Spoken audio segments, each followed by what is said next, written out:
La creación de la nada. La verdad de que Dios ha creado, es decir, que ha sacado de la nada todo lo que existe fuera de él, tanto el mundo como el hombre y toda la creación.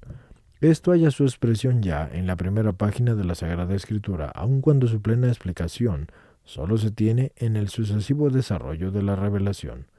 Al comienzo del libro del Génesis se encuentran dos relatos de la creación. A juicio de los estudiosos de la Biblia, el segundo relato es más antiguo porque tiene un carácter más figurativo y concreto y se dirige a Dios llamándolo con el nombre de Yahvé.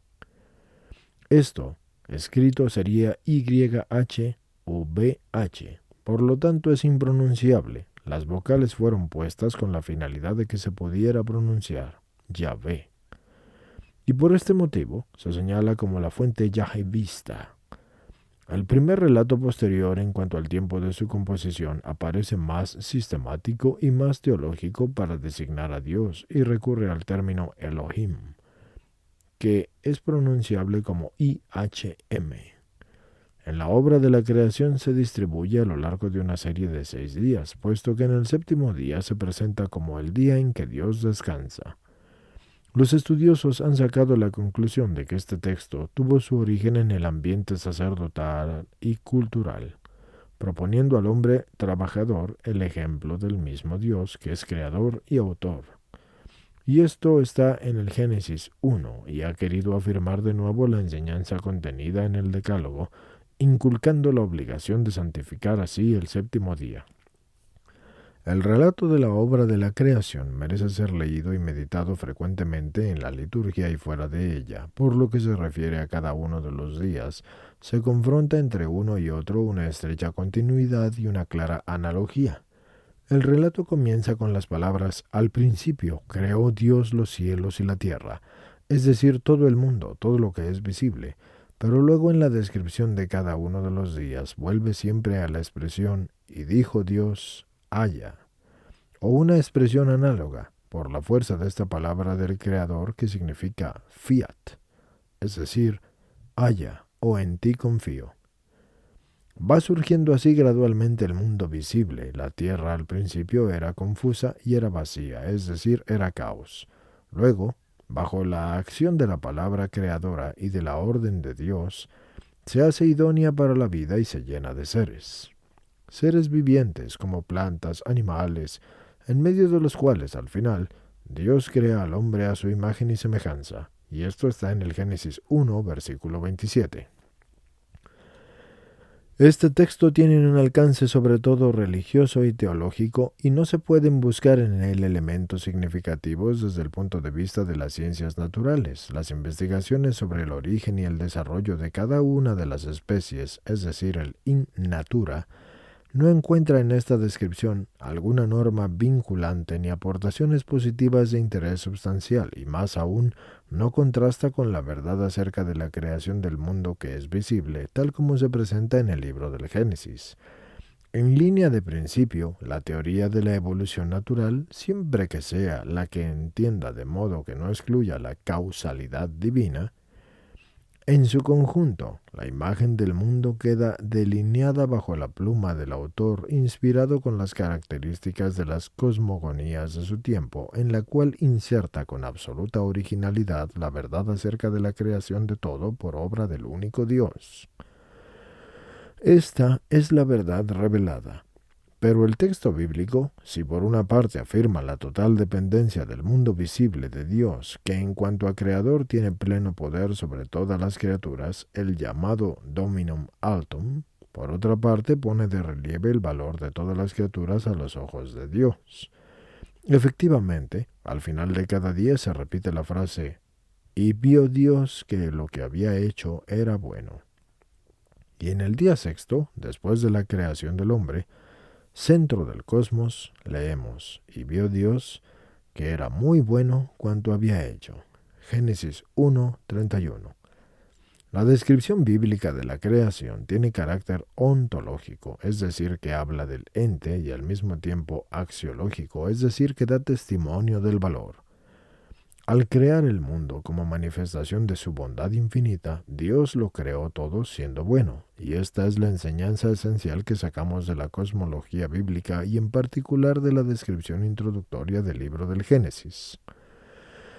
Esta descripción, juntamente con todo lo que la Sagrada Escritura dice en diversos lugares acerca de la obra de la creación y de Dios como creador, nos permite poner de relieve algunos elementos. El primero es que Dios creó al mundo por sí solo. El poder creador no es transmisible, es incomunicabilis, es decir, que no puede comunicarse a nadie, es de Dios.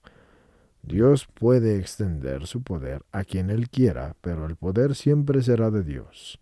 Las criaturas, si pueden hacer una co-creación o una obra, ésta les vendrá por un permiso divino, una acción de Dios en la criatura. Dios creó el mundo por propia voluntad, sin coacción alguna, exterior, ni tampoco una obligación interior.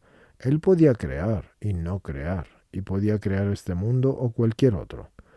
El mundo fue creado por Dios en el tiempo, y Dios hizo el tiempo, y por lo tanto el mundo no es eterno, tiene un principio en el tiempo. El mundo creado por Dios está constantemente mantenido por Él como creador en la existencia, y este mantener es en cierto sentido un continuo crear, porque se llama conservatio est continua creatio. Desde hace casi 2000 años, la Iglesia profesa y proclama invariablemente la verdad de que la creación del mundo visible e invisible es la obra de Dios en continuidad con la fe profesada y proclamada por Israel, que es el pueblo de Dios de la antigua alianza. La Iglesia explica y profundiza esta verdad utilizando la filosofía del ser y la defiende de las deformaciones que surgen de vez en cuando en la historia del pensamiento humano. El magisterio de la Iglesia ha confirmado con una especial solemnidad y vigor la verdad de que la creación del mundo es la obra de Dios en el Concilio Vaticano I. En respuesta a las tendencias del pensamiento panteísta y materialista de su tiempo, esas mismas orientaciones están presentadas también en nuestro siglo en algunos desarrollos de las ciencias exactas y de las ideologías que son ateas. En la Constitución Dei Filius, de Fide Católica del Concilio Vaticano I, nosotros leemos: Este único Dios verdadero, en su bondad y omnipotente virtud, no para aumentar su gloria, ni para adquirirla, sino para manifestar su perfección mediante los bienes que distribuye a las criaturas con una decisión plenamente libre, simultáneamente, desde el principio del tiempo, Él sacó de la nada a una y a otra criatura, la que es espiritual y la que es material y corporal, es decir, aquella que puede considerarse como angélica y también la material. Luego sacó a la criatura humana como partícipe de una y de la otra al estar constituida de espíritu y de cuerpo. Esto está en el Concilio Lateranense IV. Según los cánones adjuntos a este texto doctrinal, el Concilio Vaticano I afirma las siguientes verdades. La primera es que el único verdadero Dios es el Creador y el Señor de las cosas que son visibles e invisibles. La segunda va contra la fe, la afirmación de que solo existe la materia, es decir, el materialismo. La tercera también va contra la fe, porque es la afirmación de que Dios se identifica esencialmente con el mundo, es decir, panteísmo. Para los que no sepan, el panteísmo es la definición que las personas filosóficamente definen diciendo que el universo y la creación es el único Dios. Verdad número 4. Esta va contra la fe porque sostiene que las criaturas, incluso las espirituales, son una emanación de la sustancia divina y afirman que el ser divino con su manifestarse o evolucionar se convierte en cada una de todas las cosas. La quinta verdad dice que también va contra la fe, porque es una concepción según la cual Dios es el ser universal, o sea que es indefinido, y que al determinarse constituye el universo distinto en géneros, en especies y en individuos.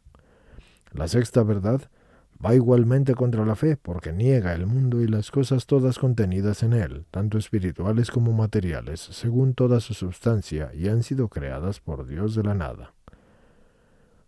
La octava verdad dice que habrá que tratar aparte el tema de la finalidad a la que mira la obra de la creación. Efectivamente, se trata de un aspecto que ocupa mucho espacio en la revelación, en el magisterio de la Iglesia y en la teología. Por ahora, basta concluir nuestra reflexión remitiéndonos a un texto muy hermoso del libro de la sabiduría en el que se alaba a Dios, que por amor crea todo cuanto existe y conserva todo cuanto existe en su ser. Dice, amas todo cuanto existe y nada aborreces de lo que tú has hecho, porque si tú lo hubieras odiado y hubieses odiado alguna cosa, entonces no la habrías formado. ¿Y cómo podría subsistir nada si tú no lo quisieras? ¿O cómo podría conservarse sin ti? Pero a todos los perdonas porque son tuyos, Señor, amigo de la vida. Sabiduría 11, versículos 24 a 26.